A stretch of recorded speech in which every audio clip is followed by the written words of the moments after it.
Test, 1 2 1 2 1 2.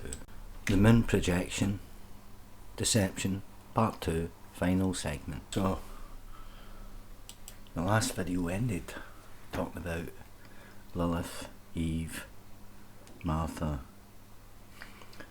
and Hillary. We were talking about how she'd met Bill Clinton at Yale.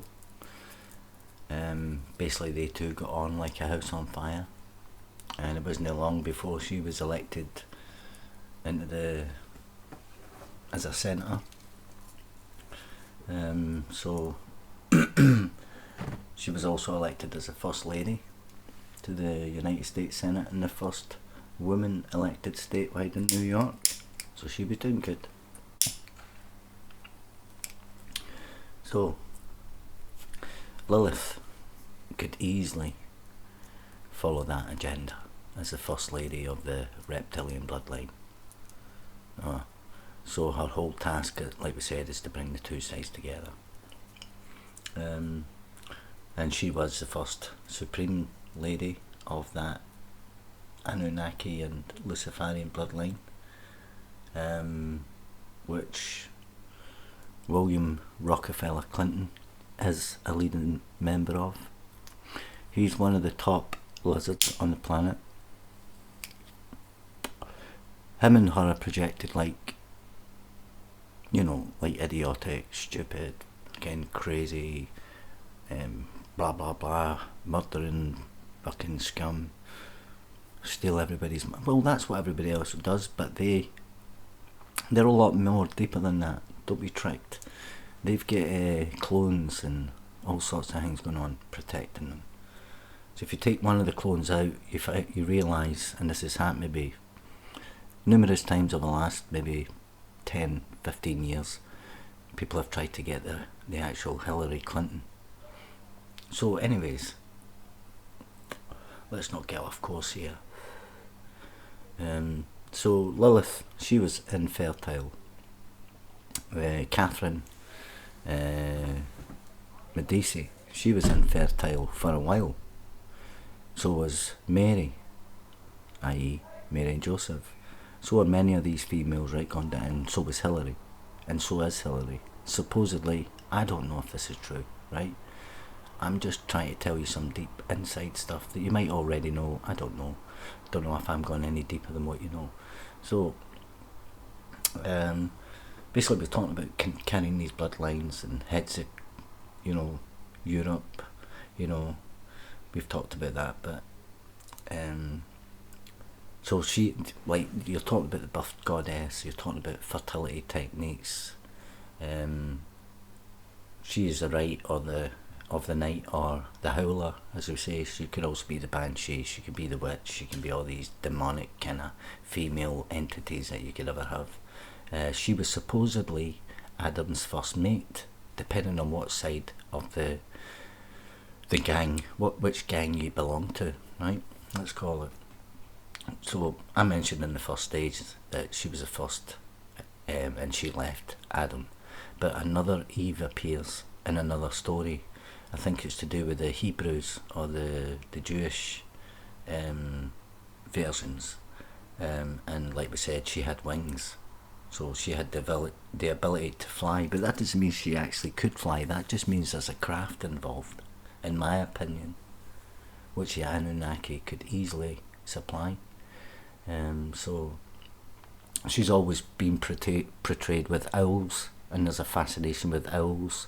You know, there's been a lot of investigations into it. So there, you've got that going on there, which I kind of covered as well. That is probably the chief symbol of the Illuminati and reptilian bloodlines, as the owl, or at least it's one of the top ones. So Lilith was, you know, like I said, she left Adam.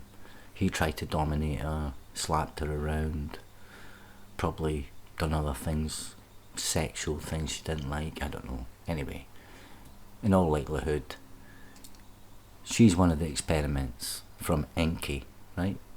The Anunnaki, Enki. he liked to do the genetic mixing, you see. There's other people as well, other women, the Black Madonna, you know, that's got its roots in that first partner, Lilith.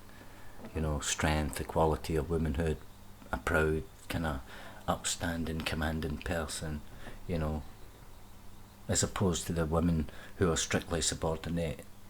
You know, your white kind of Madonna, you know, that the church represents to as Jesus' mother, you know. She's always, the woman's always doing the, you know, these chores, she's raising the family, she's always got this glowing smile and these, you know, the mother's love and all this kind of stuff, right? And that's the white Madonna. Seemingly, Mary Magdalene knew the secret name of God, and so did Lilith. So they're connected again. We mentioned Martha, right? There's a complication going on there that I can't unlock because I'm not Trey Smith, or whatever his name is. I can't remember Trey's name. And so you've got the Beelzebub, you know what I mean? So these black Gnostic wisdom teachers, right? They were called. They could only exist in the time before the creation, the chaos that I mentioned as well, and all that darkness in there. So you go back into the ancient kind of Sumerian days, and you get the major females, you know, your royal females, the succession all the way down. You know, I said before about I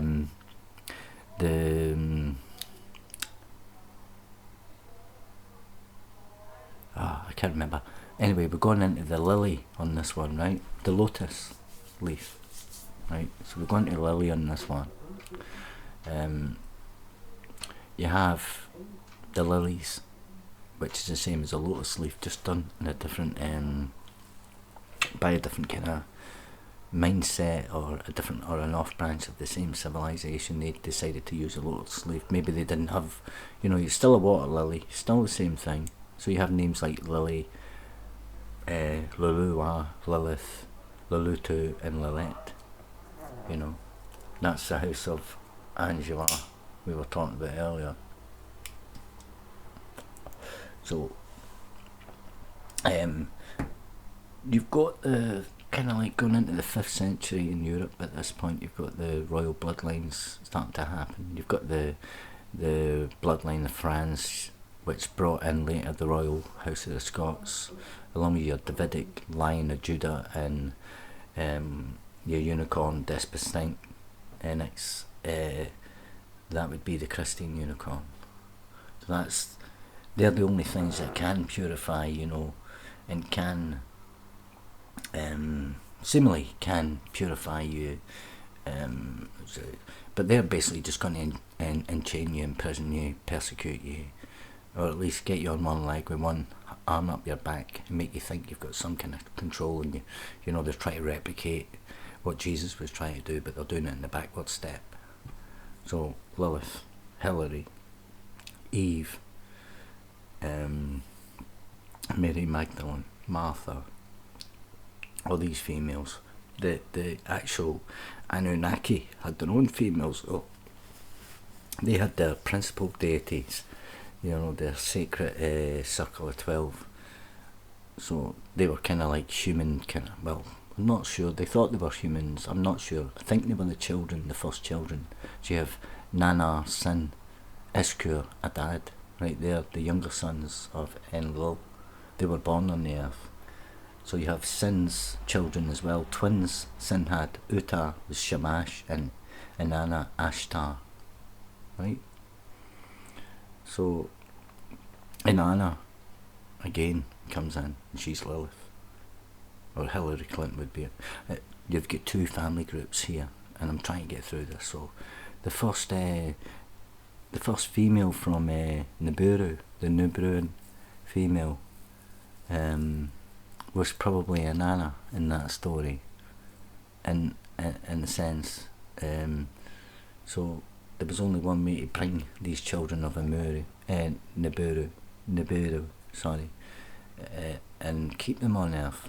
So their fathers would be the humans of Earth, or the Anunnaki, or whoever it is, right? Would kind of like, they would force their children to remain on Earth so it could build up the family clan type thing. I don't know what my PC was playing up there. So they would do that. They would try and manipulate everything, including their own kind. Nobody was safe from them. So these are like these are the fourth dimensional masters, right?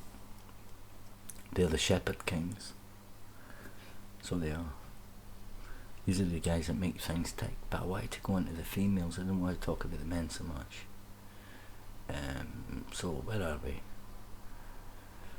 Yes, sorry, we were back there again with the mother, the grandmother, that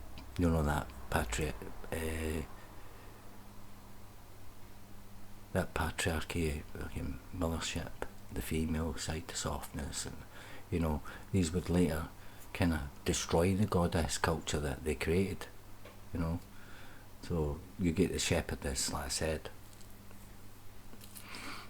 and you go into the ancient Sumerian tale of Anna, or Atana, the strong man. You know what I mean? That's your Samson in later stories. So he became the king.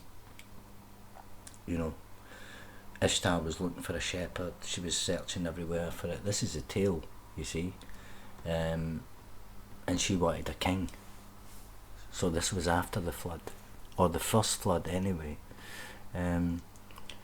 So whoever became the king, they got the tools, that they could connect to the masters in the fourth dimension, So that's why the queen has the orb, the scepter, the crown, and even the house or the throne itself. That's to do with royalty.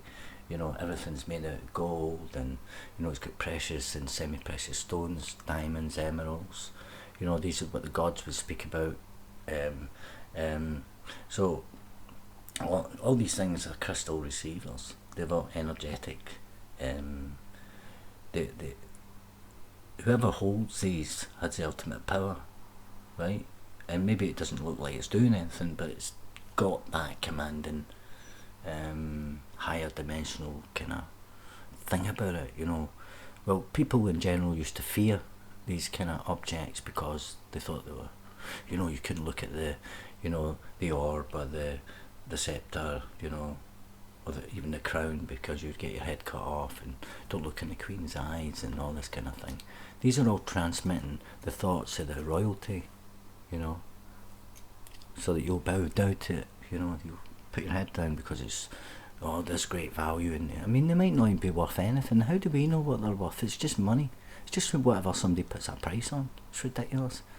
Anyway, and Anna and Ishtar, they were Lulua, that was their name. So they're purebred Anunnaki princesses. So that's where you get Cain's wife coming in again. So the people try and talk about Adam and Eve, and was Eve the first? Adam and Eve, were they the first man and woman? Were Cain and Abel their first two sons? So who was it that Cain married to Cyrus' children? So who were the females? So you've got Enoch or Henoch, right? Enoch. In your Sumerian kind of things, the elder son's Utin. He's the king Etana of Kish. So he's relating then to Enoch. So you're trying to, what this is to do is to control the religious aspect, the control of our people, and that's what Lilith is involved in, the birth goddess. And in these ancient days, they were trying to integrate the Anunnaki bloodline with the bloodline of Lucifer, or Jesus, right? The light bringer. Jesus is not Satan. Lucifer is not Satan. Jesus and Lucifer are the same thing. Don't get them confused. So you need a shepherd, and a shepherdess. You need the king shepherd, shepherdess to come together to create the human race, right? Slaves, that is. A race of slaves to serve in their temples, to do all the things, to feed them, to clothe them, you know, to carry them around, to wipe their assholes. So Lilith wasn't really pleased with Adam. She made loads of she produced a lot of children, you know, Anunnaki, human half-breed children. That's what I believe. I mean that I'm changing from one place to another, because on one side it tells you they were she couldn't have children, on the other side she produces many. So this is the good and the bad. This is a big con. You've got two things going on. You don't know which one's the truth. So that's where the confusion lies. So you don't get to know the truth inside that, right? Like I said, it's to keep the bloodline going, right? And in a DNA sense, you can reproduce a construct of that DNA, resurrect it, and let it serve its purpose again, right? So when Hillary Clinton and Princess Diana were very, very, very, very close friends, right? Deep close friends, because they had lived in previous lives.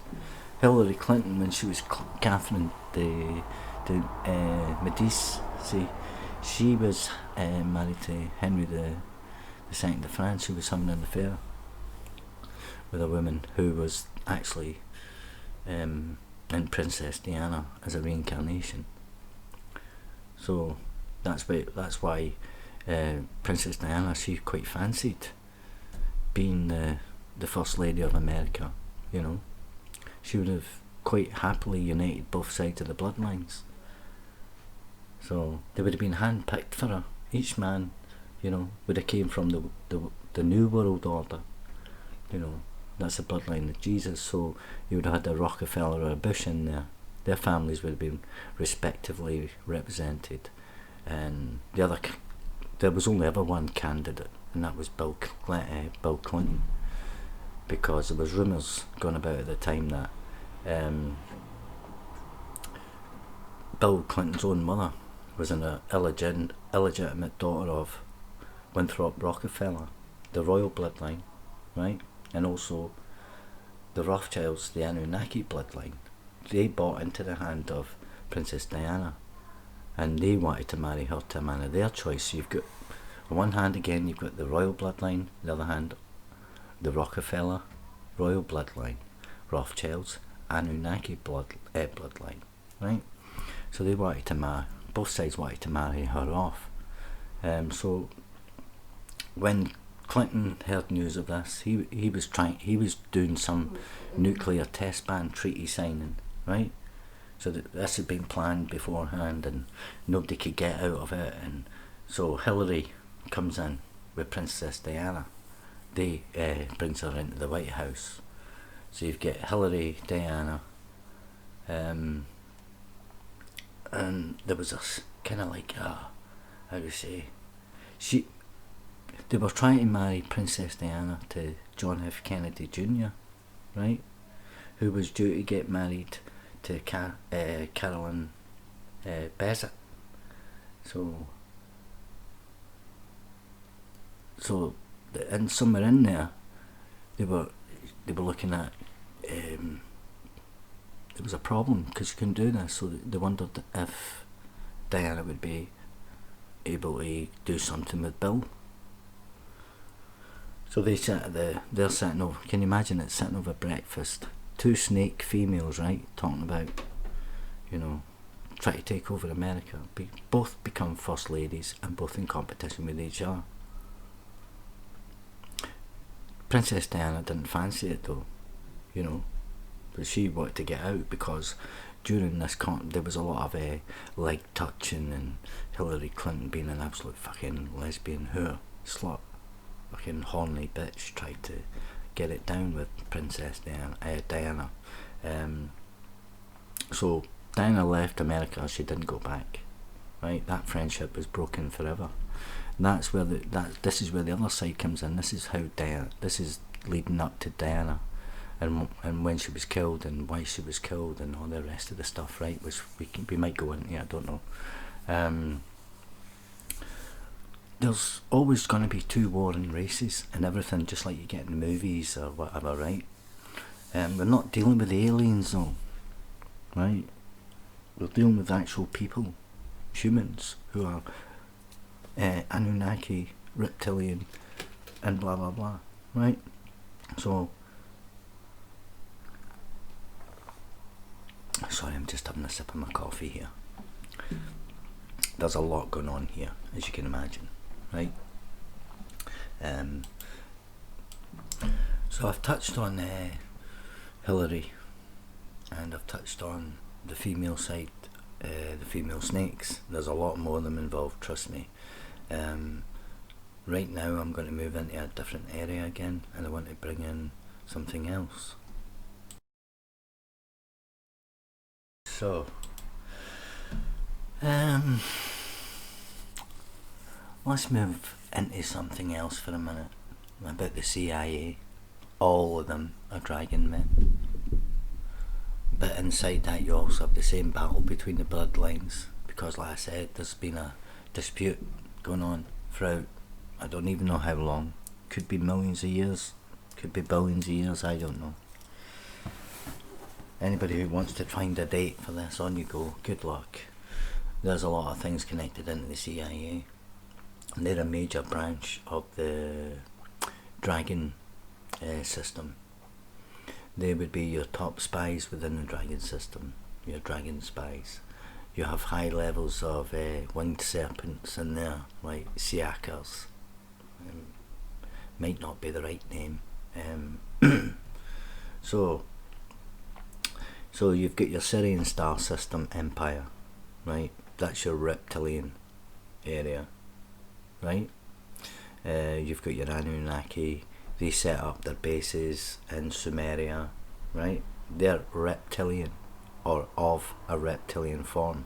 The Anunnaki are related to reptilians, right?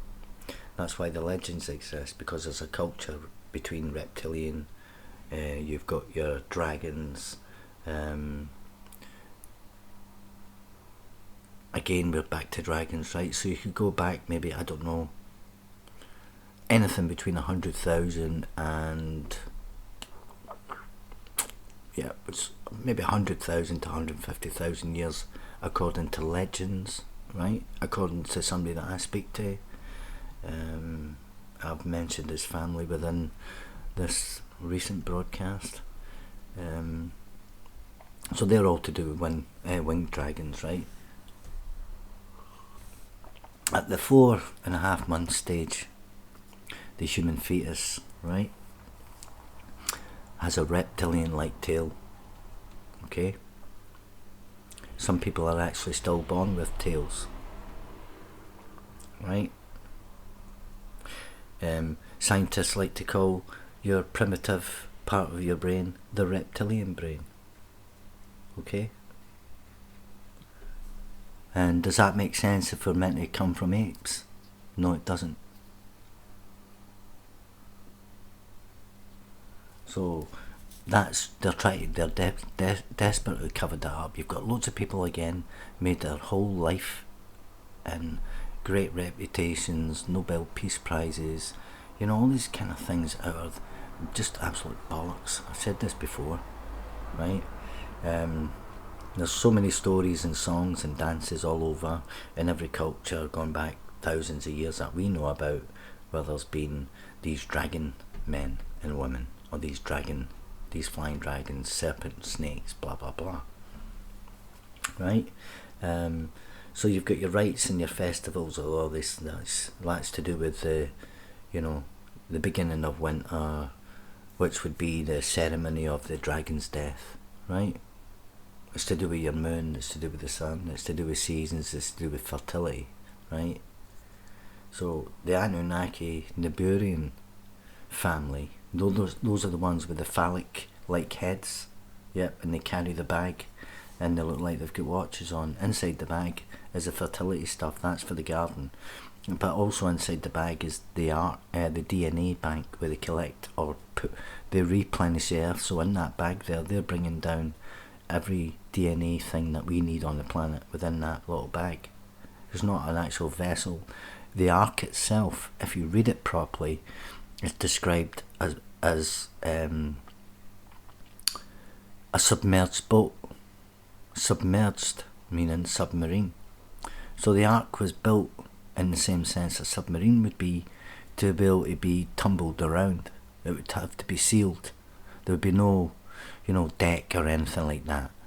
So that's another part to that I thought I'd throw in. That was to do with the Anunnaki as well. So that's your mankind kind of connection with the reptilians. For thousands of years on Nibiru, there was a lot of, like, your fertile eggs, that you put into things like the Holy Grails, in that kind of religious, I don't know if it is religious, sorry, you've got sexual ceremonies on the earth temples at that time, right? They were sacred places. So you'd have, like, each goddess, right, would have an individual receptacle, to have her baby and fertilise the egg, So that's the whole purpose. That's what the precious does. Even in the present day, women do the same thing. It's the same instinct. Not any kind of female mammal is going to do it. I watched a video of a rat jumping out of the water to put her children in to save them from the flood in the video the other day there. I think it was from India. It's just instinct. It's a natural thing and you're going to do it. So these gods or these dragon men enjoyed it.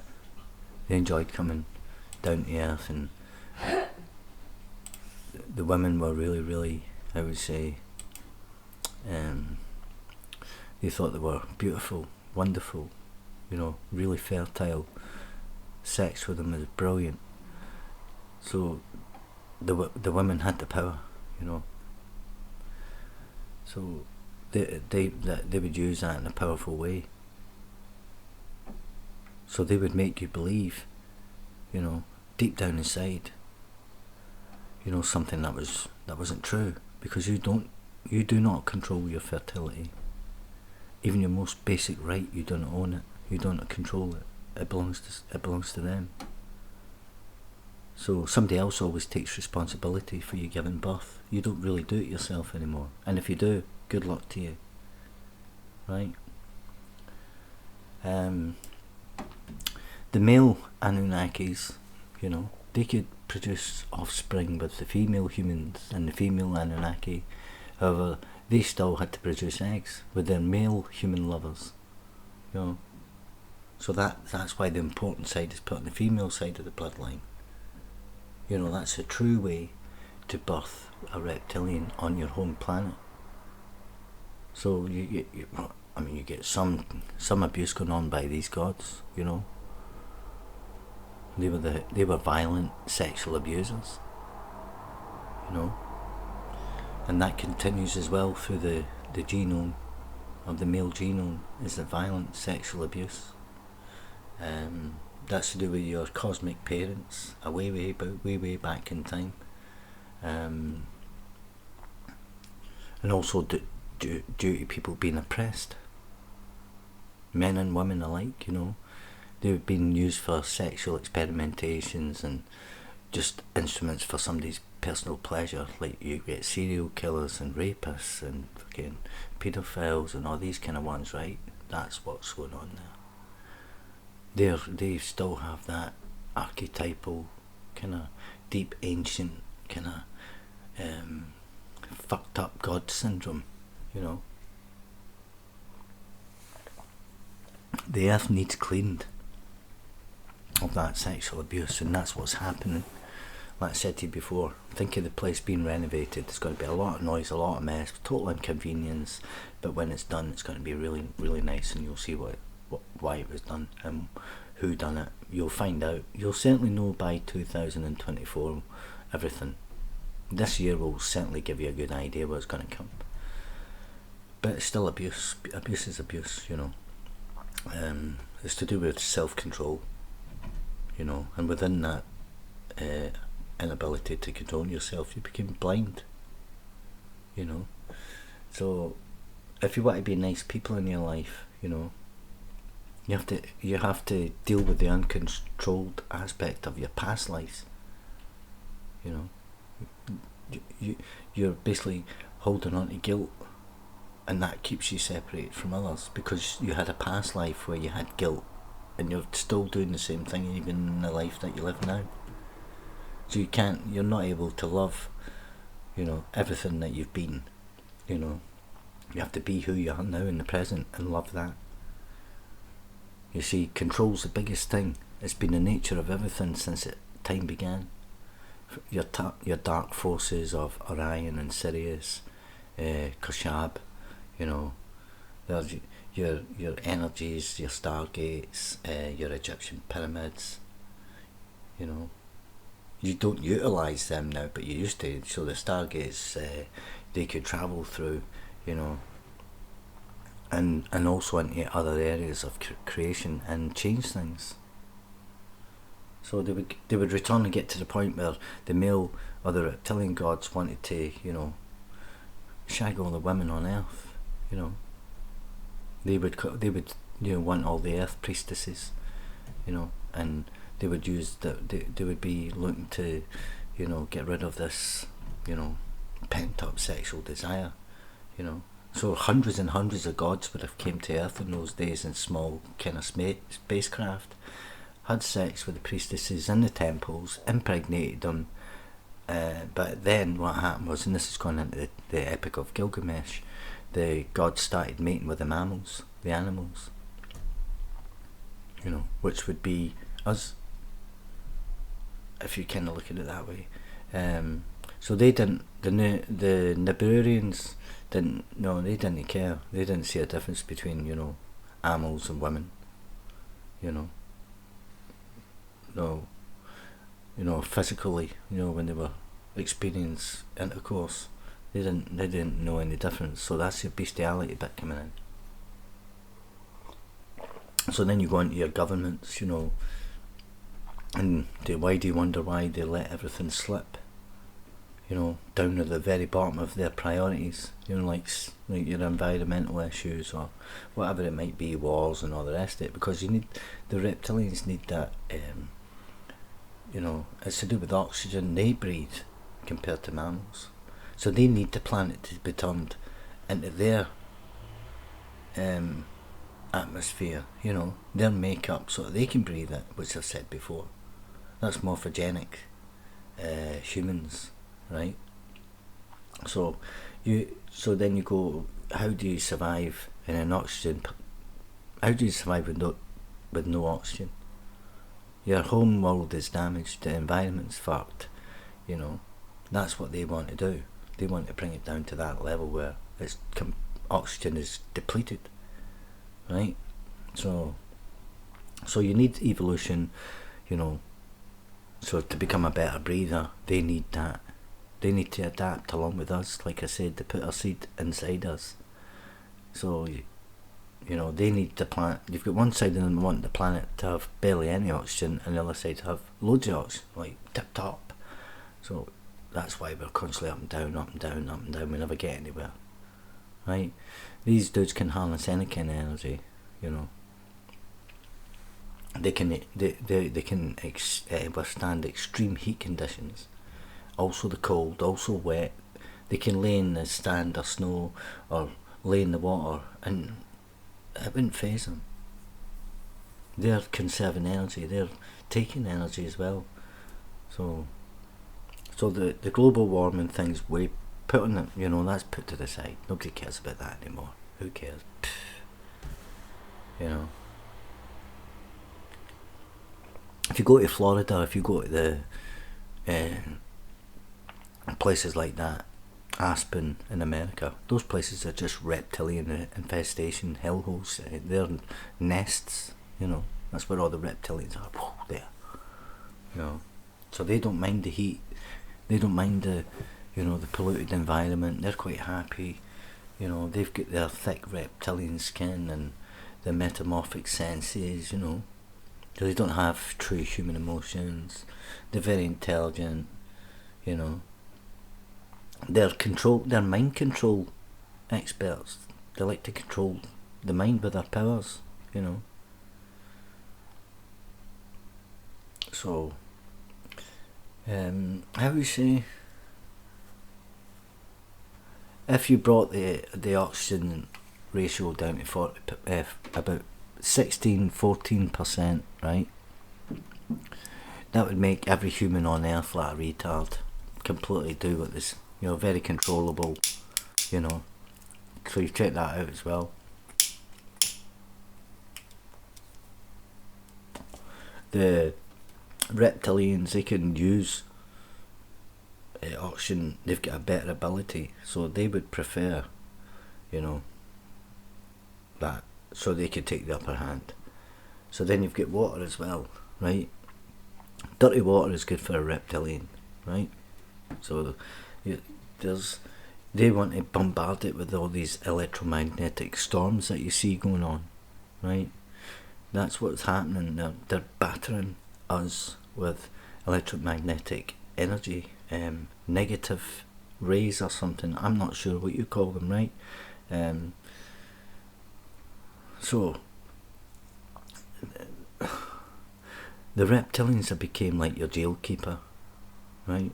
Or your gatekeepers as well, you know.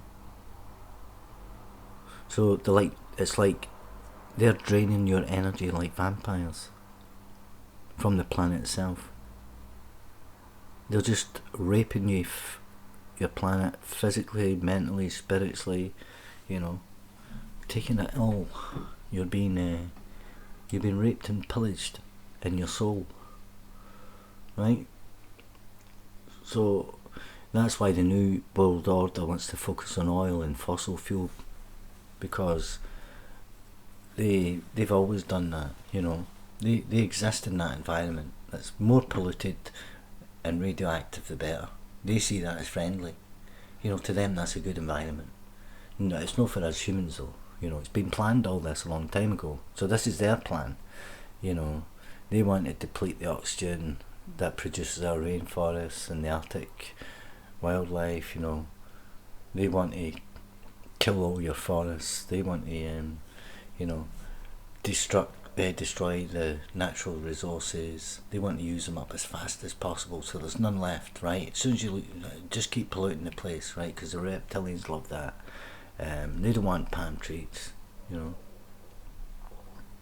So they want, well, palm trees don't really create much anyway. I don't think so. I don't know what it's down to. I don't know what the ratio of oxygen is these days. So seemingly at 14% ratio in oxygen, we just simply drop down dead, right? It's the same thing that killed the dinosaurs, right? Basically, the atmosphere becomes thinner. So they just get starved of oxygen. You just don't think, you're just like, say, docile, and you become like a cow or a zombie, you know. Which stops you from fighting the slavery that they want to put you into, right? So the Anunnaki called Nibiru, right? So it's not a planet. It's not a planet at all. It doesn't come through any corner of the solar system, right? It's already there. That's the name that we've given their machine, right? And different lamps within the machine have been deceiving us for thousands of years, and people have been calling it space. It's not. It's a craft, right? All these orbits you've been watching are just machines orbiting, creating things, you know, and they take a long time to do it because they're massive, right? It's an artificial Death Star, I call it. And the reason why I call it a Death Star isn't because I think it's a star. that's died, or it's got. I just think it's going to blow up one day, right? And this is a missing planet as well, I believe, that we don't know about. This is the God Star region, or the Dog Star region. Sorry, I should call it. This is where the gods or the dog people live, right? So they would have you believe it's a very small, it's a blue or a brown dwarf and all this kind of stuff. I mean, just throw anything at you and people start again studying it. There's a lot. No, they'll produce all the information on it for you that you want, but it's all bullshit. It's a lot of shit, right? So how your life is to see, look on TV, go on the internet, have a look around, see what's happening, right? Maybe watch, some of the TV shows that are out there, you have to do your homework. Basically, if you want to be the winner, you need to do your homework. Don't get lazy and complacent and think, oh no, I don't need to bother because there's a load of shit. Don't do that. Sorry, excuse me. There's a lot in it. So how many reptilians are there on Earth then? I'm going to use the United States, right? I'm going to tell you the morphogenic races, okay? Morphogenic races, what is that? It's to do with the morphogenic field. It's like your Star Wars kind of thing. Your reptilians, you can see all that. So you've got reptilians and overlords. They run all your spiritual groups all over the world. They're all run by reptilians, and they're very prominent. You'd be surprised at who's involved in that. So I'd say approximately, I don't know, 326 million people in America, is it? I'm not sure exactly, but let's go on that. It's groups of, how we say, Anunnaki, reptilians, humans from different star systems, right? As they're going to call it. I just think that there's just different levels of life, and we've got to find out who they are. So let's just see. 72% of the population of Earth, right, is not from Earth. Only 28% of the humans on Earth belong on Earth, have connections to Earth in their bloodlines, right? Like I said, let's go to America. Humans in America, 89,342,365. Syrians, i.e. from the Sirius star system, not Syria, this is in reptilian form, is 52,600,452. The human form of the original Syrian, right? So you've got a reptilian form, and now the human form is 6 million. So then you have your Anunnaki in human and reptilian form, again 6 million. Your Pleiadians, various forms, 5.873.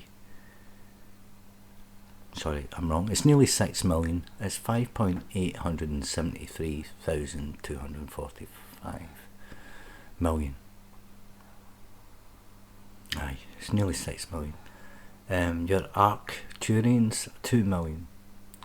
Now we go into the lesser level. This is where people enjoy this. This is all your demons and stuff, I would imagine. Right? They're not demons, they're actual human life, but they've taken over. Sorry, they've taken over humans, I think this is. You have gargoyles, alien life forms. 6 different alien life forms, so there's about 700,000.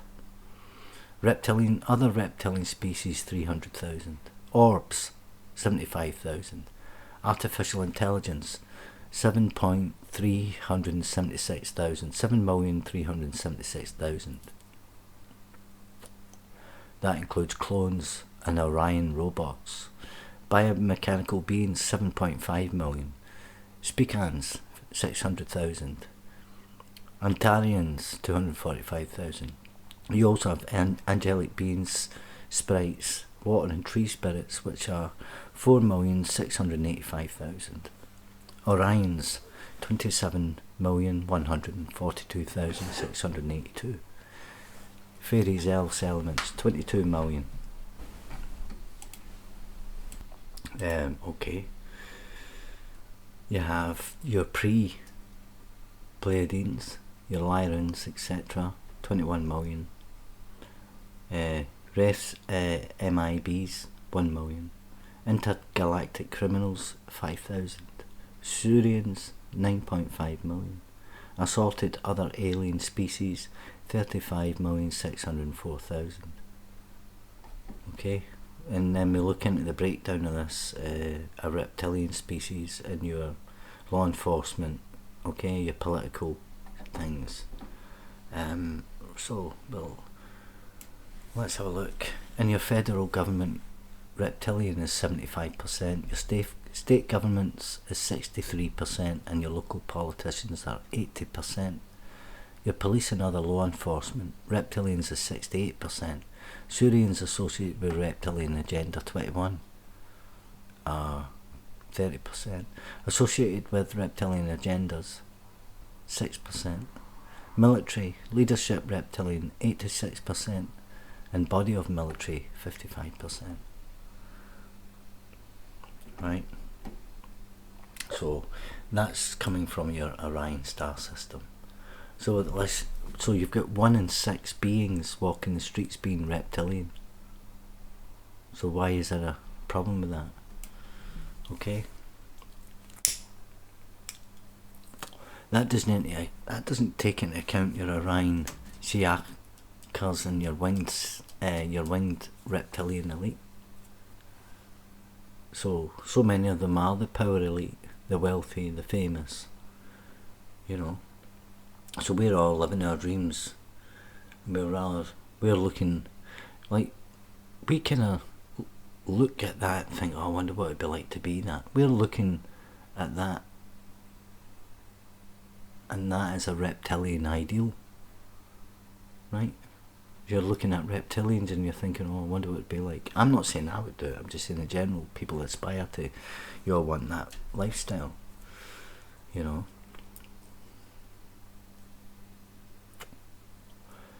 So you can vote for your favourite alien as the expression that they use.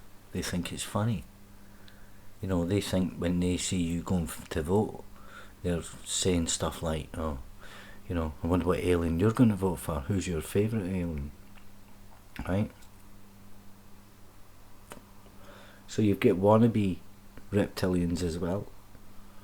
You know, your reptilian connections. You can, if you want, you can check out David Icke. He'll tell you about that. It's just bizarre. You know, when he was going through things, he was putting together structure, a few people that control the direction of the world, right? So he was looking into the network of secret societies, covert groups, you know, global politics, business, banking, military, media, you know. So he put that together in a couple of decades, probably quite long actually, I'm not sure. I spoke to him before about it, but he didn't really want to go into the beginnings, I don't know. So there's a history there. It's to do with bloodline genetics. He's involved in that, he's looking for that, he's telling you who the manipulators are, he's telling you it's Illuminati, you know, the illuminated ones, you know, this kind of thing. So you're looking at the New World Order, basically. And we know about that. There's nothing new in this, obviously. So in our current lives, and if you've got a religion, you know, everybody has to do their homework. You can't just take it for granted that this is true. Go and look, go and read, go and find out. There's a war going on between mankind and the New World Order. The New World Order is not mankind. So this is an alien theme, again, from us humans. So there's many aliens, right? Higher dimensional levels. They need to come here for whatever it is they need to come here for, right? Because they're not born through the womb, you see. They just simply just walk in and attach themselves to you, you know. This is what I call vessel jumping. They've got dimensional beings as well, or forms of life that travel this way too. They travel. They don't steal your soul. They just take it over, and then they project themselves into the human body on Earth, which is what they do with our leaders. So, if you come through the womb, then you've got you become you have your personality, right? So some of them do go through that way, but not these particular ones. I don't think. It's an ego thing. They come in through the shell of your ego, through your very core of you. So the person themselves, they don't even understand. You know, they don't really, like me. I'm wondering as one of these Akin beings took me over. You know, there's all sorts of women out there that will tell you that they've been, you know, held down, and even men, and some entity has had sex with them or whatever, you know, and they're just become addicted to sex because they never find it again, because these entities are big penises, you see, seemingly. That's the joys of being a man. You don't know if a reptilian's got a big penis or not. I don't know if the experiment has failed, you know. You create, there's separate elements, and you create a universe, then you know, you've got to have the structure of it to give atoms and cells, you know. You've got different existences, you know, so you need everything in different proportions for the atoms to work, I guess. The one kind of breath that breathed by itself, you know. So you have the beginning in there. What is the beginning? You have your spirit and your matter, your dark matter. You have your densities and intensities to bring everything into one. So it has to be an implosion, not an explosion, an implosion to have the beginning of creation. You see, I try and work that out. It's like the materialised life, and to give it an expression, to give it existence. That's where the word mother comes from. It's a female thing, isn't it? Meta, you know. So when you're young and you're upright, you're tested. But in a sense, I think mankind's only about, I don't know, 10 million years old. But you're also a light being as well, because you have this other mixture within you. You can't comprehend it, can you? All we can comprehend is everything that goes on about us every day. All these machines and technologies, and everything's delivered. That's if you live in that kind of life. But you are really ancient. You know, your I would say your spirit, your DNA is ancient. So if you lower this down, then you cease to exist. Billions of years went into designing for you to become living and breathing creature. It's you know, this is a creation. All this for this kind of thing. And that's where you get your fallen angels from. Okay? That's where you get that from. It's not because people say, oh, don't promote fear, because you're not bringing anything to you. We're talking about something. Nobody's trying to say anything. I want everybody to be brave and strong and all the rest of it, but it's just not possible. You try and give them something to hold on to.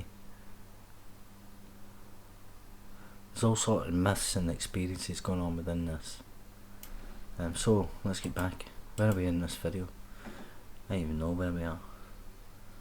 The video's crazy. I've sat and watched it a few times, and you know, just take a moment to visualise the world that you live in and the things that you've been told. I wanted to go in this deeper, but like I said before, they get inside your mind. You know, your human body is electromagnetic. You know, you've got forces, structural lines run all around your body that can heal your body of illness and disease. You can align your chakras, like we said before, and bring everything together in a grid. You know, it's the same thing that you want to do in the platform of the planet. You know, they're called ley lines. You also have the similar thing going on within your body. Your planet can be used as a weapon against you as well, to create control over the people that live in it. This is what these people are doing. So you've got invisible magnetic strands going on in your DNA that they provide all your magnetically stored information so that your cell will function properly. You know, their DNA streams, their morphogenic fields, you know, they create your aura around your body. And they also tell the cells what they're meant to be doing. And somebody constructed all this. This wasn't just evolution. There's something deeply intelligent involved in this. So humans are built up of, you know, sequences of codes like any other thing. Like a blade of grass is the same thing. It's all electromagnetically put together. It's not like electricity and stuff like that. So all these things like your household objects, like electrical objects, cars, hair dryers, all that kind of stuff. Your static stuff like your stereo system and your next door neighbour stuff, your computer, your phone, everything is going to affect you because of that magnetic thing, right? The actual records of the earth are stored magnetically, coded, flying around you all the day. The memory banks, you know, that's all stored away. That goes right back to the beginning of time. So that's how you work as a soul. That's what your individual existence is, built up on memories. It's all stored, it's all coded, structured like a machine, like a computer, like David Icke was saying. So that's the task that's faced when you create the universe. Can you imagine it? Layers upon layers upon layers upon layers of creativity. Countless beings and life forms coming in, interacting. You know, they can't happen by themselves. You have to create that. They have to help. There has to be help to do the smaller things in creation. You know, that's why you have your angels and divas. You know, they look after your animals and your plants and stuff. You know. So there's also your higher physical realms as well. Your cycles of creation. You know, you've got your all sorts of traditions going through them. I mean, there's plenty on earth. You know, your reincarnation. That is one thing that goes through just about every religion. Apart from Christianity in its basic form.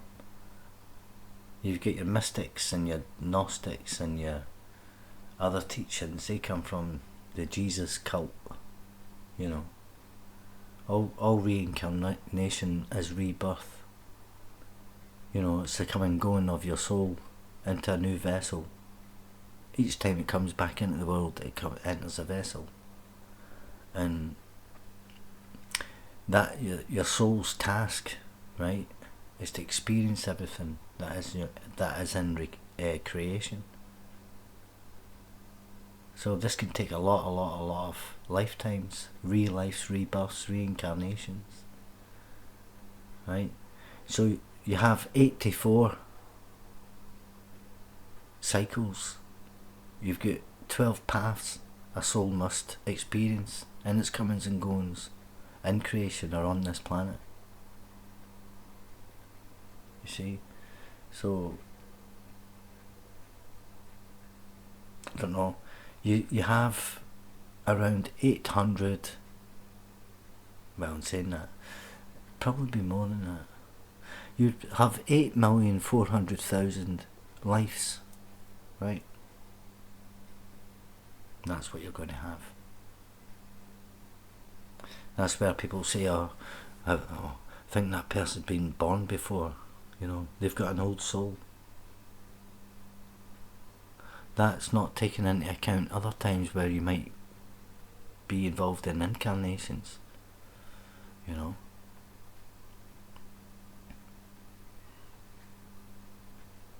So that's crossing over different aspects as well. I quite understand that. I think like your yugas and your Hindu, right? Each yuga is a day of creation, i.e. the start of it. You get 7 days. You have 7 yugas, you know, and that's within the mind of creation. You've got the 7 evolutionary steps of man as well, which is interesting. You've got the Pleiadian mission, which is another one, we'll tell you that. You've got the full 7 cycles. You've got the 7, number 7 is the number of time itself. It's also the number of Lucifer. That's his number to try and control everything. I think there's only 7 planets as well. I might be wrong. That's debatable.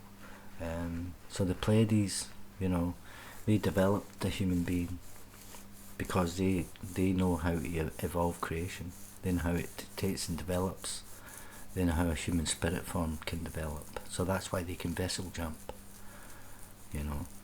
When we say reincarnation, we mean the same person that jumped into Eve's body, Lilith's body, Catherine's body, Martha's body, Hillary's body, and Chelsea's body, right? That doesn't mean they're actually born. They jump, they vessel jump. You've got 7 sub-levels as well, think of it all. So the number 7 is quite crucial in all this.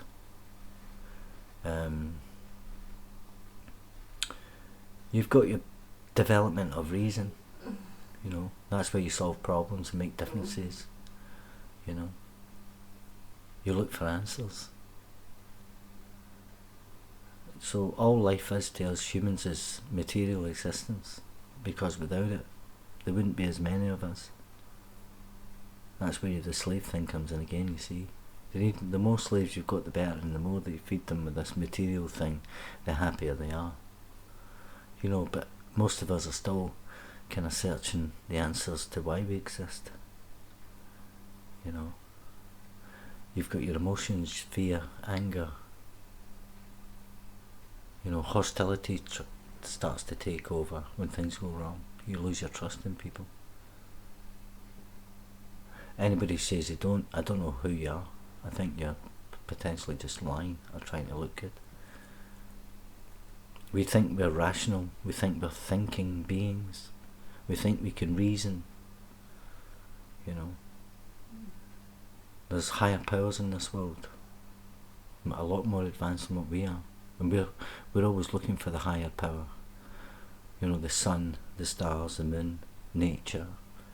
We're so unsure about our existence. Humans are insecure. What is the meaning of our lives? You know, we've been through here before as well, already done this bit.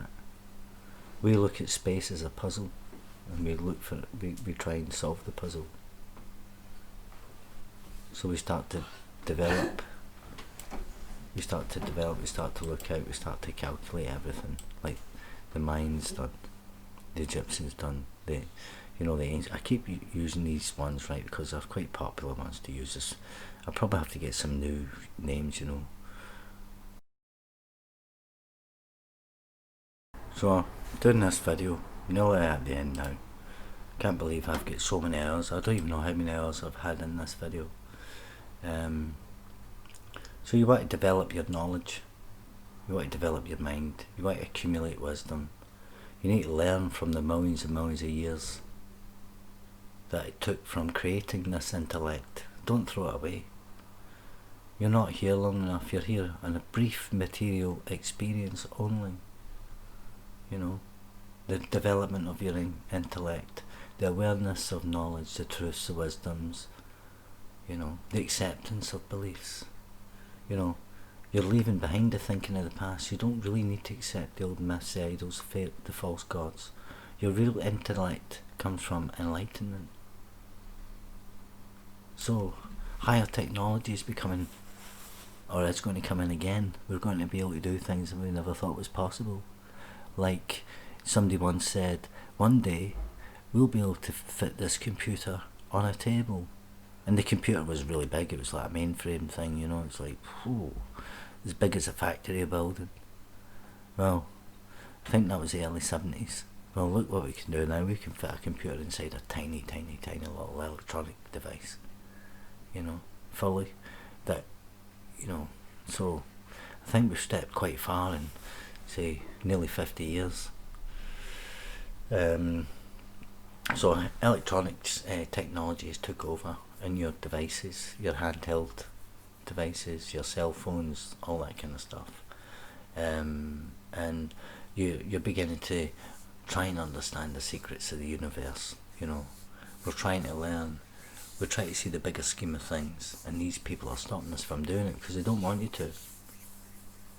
You know, you've got, like we were saying, the yugas. You've got your, I don't know, you've got these cycles known as Maya yugas. You know, 1,728,000 years. That's a Satya yuga. You know, that's it. Golden age again in creation. A time of innocence and happiness on this planet that you'll never know. That's the true Garden of Eden. You know, that was when, how would you say, there was no enforcement as such. There was no law. You know, the second yuga is the Trecha yuga, the Silver Age. You know, in terms of your creation stories, those times are generally not as good, and you have to work for the things you want. You know, that lasts for approximately 1,296,000 years. Then you've got the Dwapara yuga. That's the Brass Age, right?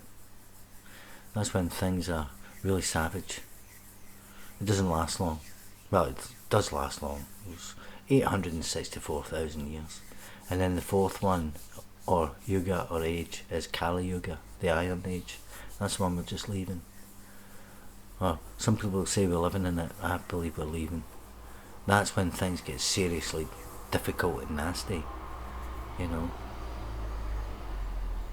So that began, the exact date I've got here is February 3102 BC, and that lasts for 432,000 years, seemingly. So there's a lot of different time scales coming on. That's why it's hard to calculate. That's why I found it hard to calculate other ones, because when I tried to calculate it, it didn't calculate up right. Then I realised there's different stories in here. When you break these stories apart, they're about the same thing. It's just told from a different side of the fence. You know, you've got cycles of natures involved as well, and all the basic numbers that I'm talking about. You know, with my own numbers, right? So you get 3 and 12. They're the bigger numbers. That's your numbers you would be involved in now. I'm not saying that's the big numbers. What I mean in this particular cycle that we're in, 3 and 12. So your individual soul, right, is based on 12-year cycles. So let me just see where I am in this video now. So right now I'm going to break this video down, start winding up, because it's at an end. You know, you don't just have the New World Order, you have the Divine New Order, as well. I've got some information I want to go into, change topics. This moon, you know, that's a memory trace. That wipes your memory, that machine. You know, that's got, that keeps you in line with death. It stops you from living for thousands and thousands of years.